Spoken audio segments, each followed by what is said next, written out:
नमस्कार, मैं अशोका निर्भर की खबरों में सबसे पहले डालते हैं नजर आज के मुख्य समाचारों पर। भटनेर किंग्स क्लब ने पेश की सेवा की मिसाल। Baby happy modern PG college खेल मैदान में भटनेर प्रीमियर लीग सीजन का आगाज। दीपोत्सव और लक्ष्मी पूजन कर सुख समृद्धि की कामना।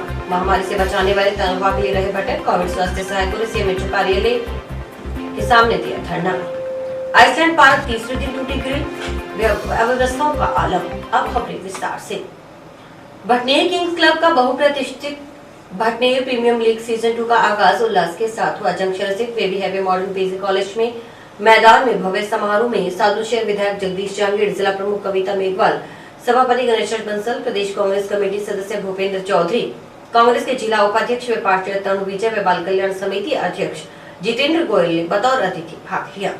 जिला प्रमुख कविता मेघवाल ने भटनेर किंग्स क्लब की सामाजिक गतिविधियों में योगदान को अविस्मरणीय बताया। उन्होंने कहा कि किसी भी स्वयंसेवी संस्था की पहचान उस वक्त होती है जब विपदा की समय हो। भटनेर किंग्स क्लब ने कोरोना के वक्त सेवा की जो मिसाल कायम की, अपने आप में इतिहास है। उन्होंने समूची टीम को इसके लिए बधाई दी।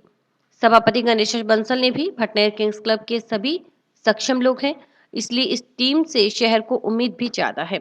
उन्होंने कहा कि यह टीम हर वक्त जनता की कसौटी पर खरा उतरे, यही शुभकामनाएं हैं। वहीं पीसीसी सदस्य भूपेंद्र चौधरी ने कहा कि क्रिकेट खेलकर सामाजिक कार्यों के लिए धन एकत्रित करने का अनूठा तरीका भटनेर किंग्स क्लब ही अपना सकता है। क्लब में युवाओं की मजबूत टीम है।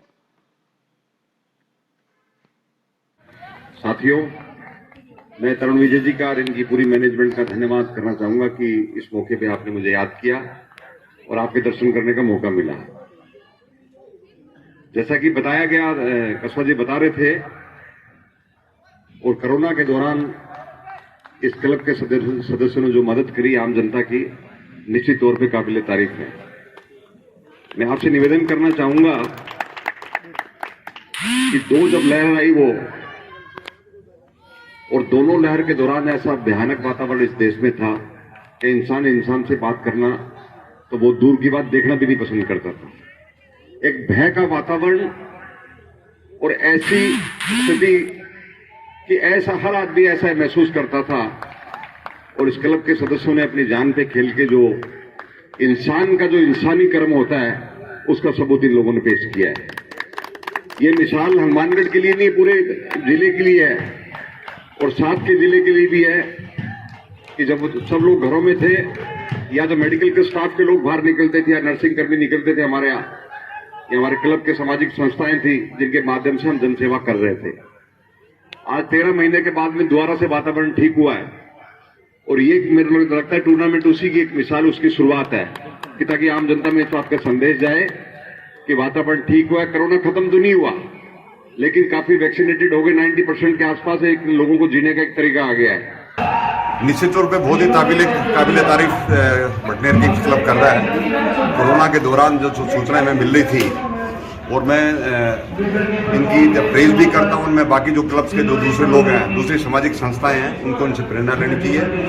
जो बच्चे अपने जीवन के साथ खिलवाड़ करके और आमजन की जो सेवा की है वो बहुत ही काबिल तारीफ है, और मैं इनको बधाई देता हूँ। जिसके लिए डॉक्टर मदद कर रहे थे कोरोना के दौरान, एक भय का वातावरण था पूरे राजस्थान के अंदर, और इन्होंने आगे बढ़ चल के जो समाज की सेवा की है, निश्चित तौर पे बहुत ही काबिल तारीफ है, और उसकी तारीफ जीतने को बहुत कम है। देखिए, राजस्थान के मुख्यमंत्री जी का बहुत ही साहसिक और बहुत ही जबरदस्त कदम उठाया है एक नौजवान फौज को आगे बढ़ाने के लिए।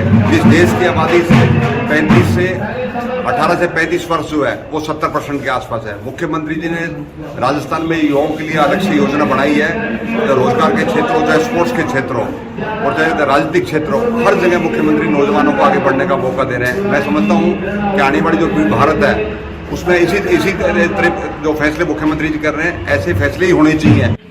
भटनेर किंग्स क्लब के द्वारा जो टूर्नामेंट का आयोजन किया जा रहा है 3 दिवसीय, उसका उद्घाटन आज सादुलशहर के विधायक जगदीश जहांगीर जी, हमारी जिला प्रमुख कविता मेघवाल जी, प्रदेश कांग्रेस कमेटी के सदस्य भाई भूपेंद्र चौधरी जी, हमारे नगर परिषद के सभापति गणेश बंसल जी और सभी अतिथियों के द्वारा इस टूर्नामेंट का उद्घाटन किया गया।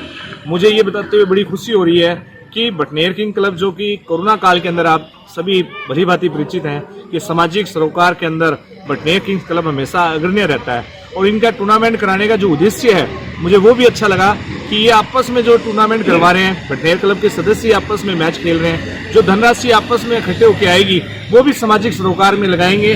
तो मैं सभी से यही आग्रह करना चाहूँगा कि हमें हर समाज की हर एक्टिविटीज़ में आगे रहना चाहिए और इस तरीके के आयोजन करवाते रहना चाहिए। क्लब के संरक्षक आशीष ने बताया कि भटनेर प्रीमियम लीग सीजन 2 में भटनेर किंग्स क्लब व यूथ विंग के सदस्य ही भाग ले रहे हैं। BPL 2 को लेकर खिलाड़ियों व सदस्यों में जबरदस्त उत्साह है। हर टूर्नामेंट में हार जीत का कोई मतलब नहीं, हार और जीत में भी आनंद की अनुभूति हो रही है। एक तरह से बड़ा आयोजन है और सभी सदस्यों की एकजुटता व समर्पण क्लब की मजबूती के लिए कारगर साबित होगा।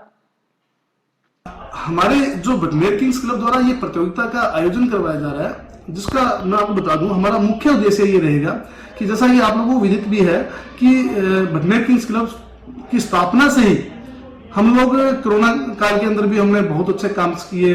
उसके बाद साल में एक बार हमारा रक्तदान शिविर का भी आयोजन किया जाता है। उसी को आगे बढ़ाते हुए इस मैचेस से जो हम लोग के पास राशि एकत्रित होगी, जो भी खिलाड़ी इसमें अपना सहयोग देंगे, उस राशि से हम सामाजिक कार्य, चैरिटी के जो कार्य होंगे उसमें लगाएंगे। जैसे वर्ग आश्रम, गौशाला, मुख्यमंत्री रिलीफ फंड, इनमें हमारे द्वारा राशि दी जाएगी। अध्यक्ष कुलभूषण जिंदल ने बताया कि 12 टीमें बनाई गई हैं। भटनेर किंग्स क्लब में 370 सदस्यों में से 192 खिलाड़ी मैच में बतौर खिलाड़ी भाग ले रहे हैं। कुल 12 टीमें हैं और प्रत्येक टीम में 16 खिलाड़ी चयनित किए गए हैं। खिलाड़ियों के लिए टीम के हिसाब से अलग अलग ड्रेस भी तैयार करवाए गए हैं। माध्यम से यह बताना चाहता हूँ कि BPL सीजन 2 आज जो कार्यक्रम का आयोजन baby happy modern PG college के ग्राउंड में हुआ है, जिसमें 12 टीमें सम्मिलित हुई है और ये हर साल की भांति हम ये BPL सीजन स्टार्ट करते हैं। पिछली बार भी बहुत अच्छा आगाज रहा था हमारा और इस बार भी और बढ़ चढ़कर जो पिछली बार कमियाँ थी उनको कमी को दूर करते हुए अच्छा यहाँ आज प्रदर्शन हुआ। 4 टीमों के मैच हुए, आज बहुत शानदार क्रिकेट का प्रदर्शन हुआ। जिला चिकित्सा स्वास्थ्य भवन के सामने स्वास्थ्य सहायक को बकाया वेतन भुगतान की मांग को लेकर धरने पर बैठे हैं। धरना स्थल पर शनिवार को सभापति गणेश बंसल, पार्षद सुमित इंडवा, गौरव जैन, मनोज बरसीवाल, अभिमन्यु पूनिया आदि धरना स्थल पर वार्ता के लिए पहुंचे और स्वास्थ्य सहायकों के साथ समझाइश की गई। इस मौके पर सभापति ने बताया कि नगर परिषद की ओर से देय बकाया भुगतान का कुछ भुगतान सोमवार को किए जाने का आश्वासन दिया गया है। जिला प्रशासन मुर्दाबाद, CHA एकता जिंदाबाद, CHA एकता जिंदाबाद, CHA एकता जिंदाबाद, नर्सेज एकता जिंदाबाद, नर्सेज एकता जिंदाबाद, CMHO हनुमानगढ़ मुर्दाबाद, CMHO हनुमानगढ़ मुर्दाबाद, जिला प्रशासन मुर्दाबाद, जिला प्रशासन मुर्दाबाद, जिला प्रशासन मुर्दाबाद, जिला प्रशासन मुर्दाबाद। हमारी मांगे पूरी करो, हमारी मांगे पूरी करो, हमारी मांगे पूरी करो, हमारी मांगे पूरी करो, हमारी मांगे पूरी करो। जिला प्रशासन मुर्दाबाद, जिला प्रशासन मुर्दाबाद। सर ने बोला अभी 2-4 दिन में आ जाएगी, नहीं आई। 15 अक्टूबर के लगभग एक बाइट आती है इनकी, VC के अंदर कलेक्टर साहब निर्देशित करते हैं भी अगर 7 दिन के अंदर अंदर कोविड स्वास्थ्य सहायकों की सैलरी का मुद्दा रहता है तो उसकी जिम्मेवार EO और VDO होंगे। आज जो स्वास्थ्य विभाग के सामने स्वास्थ्य विभाग के जो कोविड सहायक हैं वो धरने पर बैठे हैं अपनी तनख्वाह की मांग को लेते हुए। आज इनसे वार्ता की गई है। जो नगर परिषद हनुमानगढ़ द्वारा इनका भुगतान किया जाना है, उनका कुछ अंश सोमवार को हमारे द्वारा भुगतान कर दिया जाएगा। बाकी शेष रही राशि 2-4 दिन के अंदर इनको पूर्ण भुगतान कर दी जाएगी। शेष जो अन्य नगरपालिकाओं की देनदारी है उसके बारे में जिला कलेक्टर महोदय से CMHO साहब से वार्ता करके शीघ्र इसका हल निकाला जाएगा। लगभग 5 महीने पहले, 5 महीने से ऊपर ही हो गए, कोविड स्वास्थ्य सहायकों को नियुक्ति दी गई थी, जिनका काम घर घर सर्वे का, वैक्सीनेशन का, सैंपलिंग का और ऑपरेटर का, वेरीफायर का था। हम अपना काम 5 महीने से पूरी निष्ठा और ईमानदारी से कर रहे हैं। 5 महीने से हम लगातार प्रयास कर रहे हैं भी हमारी सैलरी हमें मिल पाए, लेकिन CMHO हनुमानगढ़ और जिला कलेक्टर हनुमानगढ़ को 5 महीने से लगातार अवगत कराने के बाद भी हमारी सैलरी अभी तक नहीं आई। हमने 3 तारीख को यहाँ पे आए, CMHO साहब को बोला भी साहब दिवाली है, हमारी सैलरी का समाधान करो। इन्होंने हमें 3 बजे तक समाधान होना बताया। लेकिन 3 बजे तक समाधान नहीं हुआ तो हम जिला कलेक्टर जी के पास गए। जिला कलेक्टर जी ने हमें 1-1 महीने की या 2-2 महीने की सैलरी देने का आश्वासन दिया। दीपावली होने के कारण हमने इनके फैसले की कदर करते हुए इनसे बोला भी जब तक हमारी 2 महीने की या 3 महीने की आ जाती है, 1 महीने की भी आ जाती है तो हम यहाँ से चले जाएंगे और सोमवार को आगे की सैलरी का जो मुद्दा है वो उठाएंगे। लेकिन इन्होंने हमें 3 तारीख से लेकर दीपावली की शाम तक यही कहते हुए निकाल दी भी 2 घंटे में आ रही है, 3 घंटे में आ रही है, 4 घंटे में आ रही है। लेकिन दीपावली की शाम इन्होंने हमारे जो बिस्तर थे हमें सीएमएच ऑफिस से बाहर निकालने के लिए बोल दिया गया और हमें इस डेंगू की गंभीर बीमारी के अंदर बाहर खुले में छोड़ दिया और हमें कम से कम 3 रातें यहाँ पे निकालनी पड़ी, जिसका पूर्ण रूप से जिम्मेवार सीएमएचओ हनुमानगढ़ और जिला कलेक्टर है। आज हमारे चेयरमैन साहब हनुमानगढ़ के आए थे, उन्होंने भी हमें सोमवार को 1 महीने की सैलरी का आश्वासन दिया। लेकिन जो बंदा 5 महीने कोरोना के अंदर दिन रात काम कर रहा है, सुबह 8 बजे से लेकर रात को 12-12 बजे तक, 9-9 बजे तक, वो बंदा 1 महीने की 8,000 मात्र 7,900 रुपए मानदेय में कैसे काम करेगा, आप खुद बताओ। अभी हमारे बीच पूर्व प्रदेशाध्यक्ष NSUI अभिमन्यु पूनिया जी आए हैं, अब हम इनसे बात कर रहे हैं। इन्होंने सीएमएचओ सर से भी बात की है, देखो क्या बनता है। इसमें पूरे प्रकरण में निश्चित रूप से लापरवाही इस सीएमएचओ हनुमानगढ़ की और स्वास्थ्य विभाग की है। हमारी कुछ मर्यादाएं हैं, शासन का हिस्सा है, इसलिए ज्यादा कुछ बात नहीं कर रहे, पर निश्चित रूप से ऐसे अधिकारी जो इन लोगों से काम करवा कर और बाद में इन्हें दर दर भटकने के लिए त्योहार के टाइम में छोड़ दिया, उनके ऊपर सरकार को कार्रवाई करनी चाहिए और जहां कहीं भी लापरवाही हुई उनके खिलाफ एक्शन होना चाहिए। और हम लोग भी सरकार से मांग करेंगे, माननीय विधायक जी से करेंगे। चेयरमैन साहब ने खुद ने व्यक्तिगत रूप से कहा अभी मैं कलेक्टर साहब से मिलकर आपके जो पूरे जिले के जो पैसे बकाए हैं उसके लिए प्रयास करूंगा। नर्सिंग के प्रदेश उपाध्यक्ष भी, नर्सिंग के पदाधिकारीगण भी इनके साथ मौजूद है और इनके ये जो आंदोलन है इसमें लगातार वृद्धि हो रही है। इस आंदोलन को हमारा और हमारे साथियों का पूर्ण रूप से सहयोग है। राज्य सरकार से भी हम बात करेंगे। आज चिकित्सा मंत्री रघु शर्मा जी से भी जरूर अवगत कराएंगे उनको कि इनकी स्थिति सुने। दीपावली का त्योहार इन्होंने डेंगू जैसी महामारी चल रही है उसके अंदर रात यहाँ पर सीएमएचओ कार्यालय के रात यहाँ पर गुजारी है और सीएमएचओ अपने घर पर जाकर सो रहा है, आराम की नींद ले रहा है। कलेक्टर साहब, राज्य सरकार का कोई प्रशासनिक अधिकारी इनसे मिलना, इनसे मुखातिब नहीं समझा और यहाँ के जो कर्मचारियों ने जो अभद्रता इन युवाओं के साथ की है, निश्चित रूप से उन कर्मचारियों को हम बर्खास्त करने की मांग भी कलेक्टर साहब से करेंगे और मंत्री साहब से करेंगे।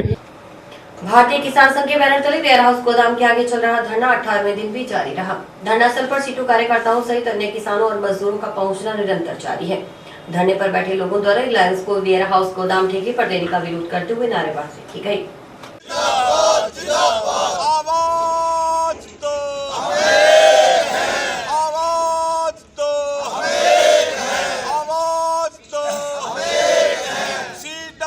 के गोदाम रिलायंस कंपनी से वापस लेने होंगे। CWC के गोदाम रिलायंस कंपनी से वापस लेने होंगे। इनकलाब जिंदाबाद, किसान मजदूर एकता जिंदाबाद, काले कानून वापस लो।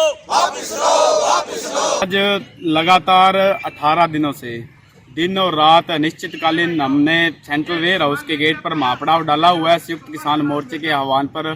जैसा कि आप सभी को पता है, लगातार ये चल रहा है भी हिंदुस्तान के जितने भी उत्पाद हैं, चाहे FCA के गोडाउन है, चाहे रेल है, तेल है, पेट्रोल है, लगातार वो अंबानी को दिए जा रहे हैं और इसी के विरोध में संयुक्त किसान मोर्चे के आह्वान पर हम यहाँ लगातार डटे हुए हैं। और हम जो लंबे समय से एक बात कह रहे हैं भी अगर ये गोडाउन FCI के नहीं रहेंगे और FCI खरीद नहीं करेगी तो सार्वजनिक वितरण प्रणाली है जिसके तहत हमारे को राशन जो मिलता है डिपो से वो भी नहीं मिलेगा। और कल ही सरकार के जो खाद्य के जो मुख्य सचिव है उन्होंने घोषणा की है भी 30 तारीख से जो ये आपको राशन डिपो पर मिलने वाला राशन है ये नहीं मिलेगा। तो यह सारा ये निजीकरण के तहत ही हो रहा है, सोची समझी साजिश है गरीब को और गरीब करने की, पूंजीपति को और बड़ा पूंजीपति बनाने की। और इसी के विरोध में हम लगातार यहाँ डटे हुए हैं। जब तक केंद्र सरकार इन गोदामों को रिलायंस से वापस नहीं ले लेती है और जो इनका जो वो ठेका हुआ है, जो इनका वो बना हुआ है, जो 15 साल का इन्होंने किया है एग्रीमेंट, वो निरस्त नहीं कर देती है, तब तक हम यहाँ डटे रहेंगे। ना तो कोई रिलायंस का कोई सामान अंदर जाने दे रहे हैं और ना ही अंदर से कोई सामान हम आने दे रहे हैं जब तक संयुक्त किसान मोर्चा कोई घोषणा नहीं कर देता। टाउन पुलिस ने ताश के पत्तों पर जुआ खेलते 3 जनों को गिरफ्तार किया है। जानकारी के अनुसार हेड कांस्टेबल मनीष बिश्नोई के नेतृत्व में पुलिस टीम गश्त करते हुए रेलवे फाटक के पास पहुंची तो 3 जने ताश के पत्तों पर जुआ खेलते मिले। पुलिस ने मौके से प्रकाश, रतिराम व रिंकू दास को गिरफ्तार कर लिया है। तलाशी के दौरान इनके कब्जे से 2130 रुपए की जुआ रकम भी बरामद हुई। दीपोत्सव की रोशनी में हर्ष सरोवर रही। घर प्रतिष्ठान पर गुरुवार को लक्ष्मी पूजन के साथ दीपोत्सव मनाया गया। शुक्रवार को गोवर्धन पूजा हुई। लोगों ने सपरिवार मिठाई, कपड़े, पूजन सामग्री, पटाखों आदि की खरीदारी की। ब्यूटी पार्लर पर रूप निखार के लिए आने वाली महिलाओं की विशेष भीड़ रही। इस पर पटाखा बाजार जंक्शन स्थित गांधीनगर कल्याण भूमि के पीछे मैदान पर लगाया गया था, तो टाउन में सेंट्रल पार्क में पटाखों की दुकानें लगी। दीपावली के दिन दोनों ही बाजारों में पटाखे खरीदने की होड़ मची रही।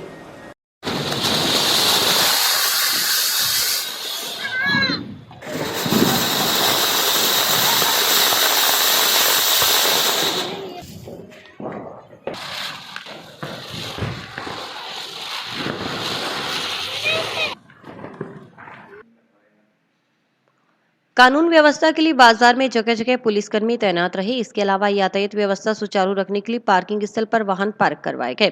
इसके अलावा टाउन में कई जगहों पर मुख्य बाजार में वन वे की व्यवस्था की गई। जंक्शन से भी भगत सिंह चौक व बस स्टैंड के आसपास यातायात सुचारू रखने के लिए विशेष व्यवस्थाएं रही और अतिरिक्त जाब्ता भी लगाया गया। बाजार में भीड़ होने तथा कई जगहों पर सड़क का सामान रखा होने के कारण लोगों को काफी परेशानी हुई। चीनी वस्तुओं के बहिष्कार के माहौल का कुछ असर बाजार में दिखा। मिट्टी के दीपक बेचने वाली छोटी छोटी दुकानें इस बार काफी संख्या में टाउन व जंक्शन बाजार में लगी थी। उन दुकानों पर तुलनात्मक रूप से भीड़ भी पहले से अच्छी रही। इलेक्ट्रॉनिक उत्पादों की दुकानों पर ग्राहकों ने कई तरह की परेशानी से बचने के लिए लड़ियां भी खरीदी। त्योहारी सीजन में उद्योग विभाग की सुस्ती के चलते बाजार में मिठाई के साथ डिब्बे तोले गए। मिठाई की दुकानों पर सेल्फ सर्विस की व्यवस्था थी। दरअसल भीड़ होने के कारण दुकानदारों ने ग्राहकों के लिए मनमर्जी से मिठाई डिब्बे में डालने की व्यवस्था कर रखी थी। दिवाली के दृष्टिगत एम्बुलेंस 108 व अग्निशमन की टीमें भी तैयार रहीं। पर्व के दौरान अगर कोई गाड़ी खराब हो जाए तो उसे तत्काल ठीक करवाने के लिए वर्कशॉप से अनुबंध भी किया गया था। अस्पतालों में भी अतिरिक्त EMT नियुक्त किए गए ताकि वे अस्पताल में मरीज को लेकर आने वाली एम्बुलेंस को जल्दी से फ्री कर सकें। वहीं अग्निशमन कार्यालय में कर्मी देर रात तक ड्यूटी पर तैनात रहे। और भी वक्त है ब्रेक का।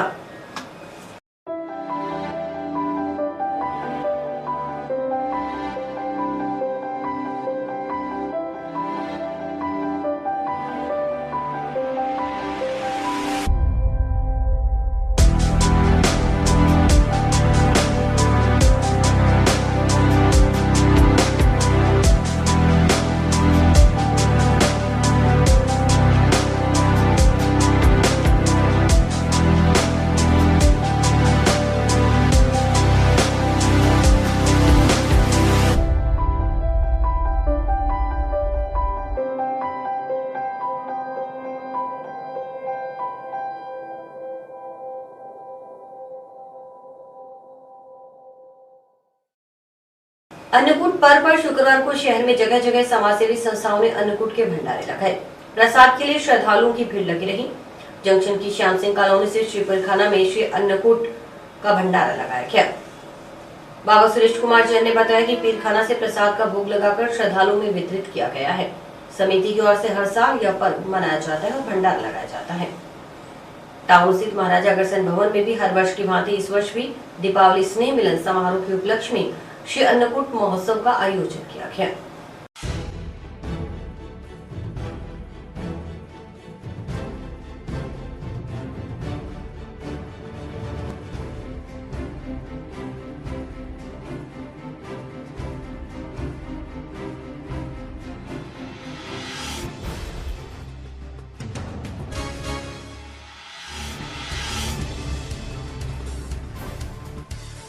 हर वर्ष की भांति महाराजा अग्रसेन ट्रस्ट, गुरुआ प्रकाश ट्रस्ट, हनुमानगढ़ टाउन, इकाई हनुमानगढ़ टाउन में अन्नकूट प्रसाद का आयोजन किया गया है, जो कि सभी अग्रबंदियों द्वारा मिलकर सहयोग से और शहर में सहयोग से बड़ी धूमधाम से प्रसाद वितरण का कार्यक्रम किया जा रहा है। हनुमानगढ़ नगर परिषद द्वारा जंक्शन के भगत सिंह चौक का जीर्णोद्धार करते हुए शहीद भगत सिंह की नवनिर्मित प्रतिमा की स्थापना की गई है। साथ ही ऑटो स्टैंड पर अलग अलग तरह की सामाजिक संदेश देने वाली मूर्तियां व सेल्फी पॉइंट स्थापित कर आइसलैंड पार्क का निर्माण करवाया गया है। लेकिन अनावरण के तीसरे दिन ही इसकी ग्रिल टूट गई और यहाँ पूर्व की तरह ऑटो खड़े दिखे, जिससे पार्क व सेल्फी पॉइंट का दीदार आम आदमी को नहीं हो रहा है। हनुमानगढ़ का दिल कहलाने वाले भगत सिंह चौक पर शहीद भगत सिंह की नई प्रतिमा, आइसलैंड पार्क और सेल्फी पॉइंट ने शहर की खूबसूरती में चार चांद तो लगा ही दिए हैं, साथ ही लोगों के आकर्षण का केंद्र भी बन रहे हैं और यहाँ फोटोज और सेल्फी करवाने वाले लोगों का तांता लगा रहता है। लेकिन आइसलैंड पार्क के अनावरण के तीसरे दिन ही अव्यवस्थाओं का आलम देखने को मिला। नगर परिषद द्वारा पार्क व सेल्फी पॉइंट का निर्माण तो करवा दिया गया, लेकिन ऑटो के खड़े होने का अन्यंत्र कोई प्रबंध नहीं किया गया, जिसके चलते सारा दिन सेल्फी पॉइंट व पार्क के सामने ऑटो खड़े रहते हैं। यहाँ से निकलने वाले आगंतुकों और लोगों को न तो सेल्फी पॉइंट और न ही पार्क दिखाई देता है। इतना नहीं, पार्क को कवर करने वाली ग्रिल भी तीसरे ही दिन टूटकर जमीन पर गिर गई। वहीं आमजन ने प्रशासन व नगर परिषद से व्यवस्था में सुधार की मांग की है। मेन पॉइंट है, यहाँ ट्रैफिक की वजह से देखे तो ये पूरा दिखाई ही नहीं देता है। ऑटो है, इधर देख लो या साइड में दोनों तरफ ऑटो ही दिखाई दे रहे हैं। ये अपने हनुमानगढ़ शहर में बहुत ही अच्छी चीज़ बनी है, जो कि प्रशासन को भी देखना चाहिए और जो आने वाले यहाँ पे अपनी फ़ोटो वगैरह लेते हैं उनको भी सोचना चाहिए कि जो ये कल से ये साइकिल वगैरह सारी खराब हुई पड़ी है। यहाँ पे आई लव हनुमानगढ़ बनाया है, अच्छा बनाया है। यहाँ पे पिक लोग खींच रहे हैं, ऑटो स्टैंड को साइड करना चाहिए, यहाँ पे ऑटो नहीं खड़े करने चाहिए। शहीद भगत सिंह जी की समाधि पर आए हैं उनको नमन करने के लिए, और जो हनुमानगढ़ के लिए हमारे ये जो नया जो स्टैचू और आई लव हनुमानगढ़ लगाया है, इन पे हमने स्नैप कराई है, बहुत अच्छा लगा। फाजिलका से बिलोंग करता हूँ, बट ये ऑटो वालों की यूनियन है, इनको सोचना चाहिए कि थोड़ा साइड पे करके आगे पीछे करके जो अपनी हनुमानगढ़ जंक्शन की लुक है थोड़ी और ज़्यादा अच्छी लगेगी। जब हमने इस बारे में सभापति व पार्षदों से बात की तो उनका कहना है कि शीघ्र ही ऑटो यूनियन पदाधिकारियों से बात कर सेल्फी पॉइंट पार्क के चारों तरफ ग्रिल लगाकर व्यवस्था सुचारू की जाएगी। साथ ही उन्होंने स्काई न्यूज के माध्यम से आमजन से इसकी सार संभाल की भी अपील की। नगर परिषद हनुमानगढ़ ने जो शहीद भगत सिंह चौक पर जो एक सेल्फी पॉइंट का निर्माण किया है और जनता को समर्पित किया है, वहाँ पर वर्तमान में ऑटो रिक्शा खड़े होने की भारी समस्या है एवं अन्य वाहन भी खड़े होने की भारी समस्या है। नगर परिषद के द्वारा इस सेल्फी पॉइंट के चारों ओर अपने अच्छी फेंसिंग करके टेम्पों को खड़े होने से रोका जाएगा। ट्रैफिक विभाग से भी इसकी समुचित व्यवस्था करवाई जाएगी।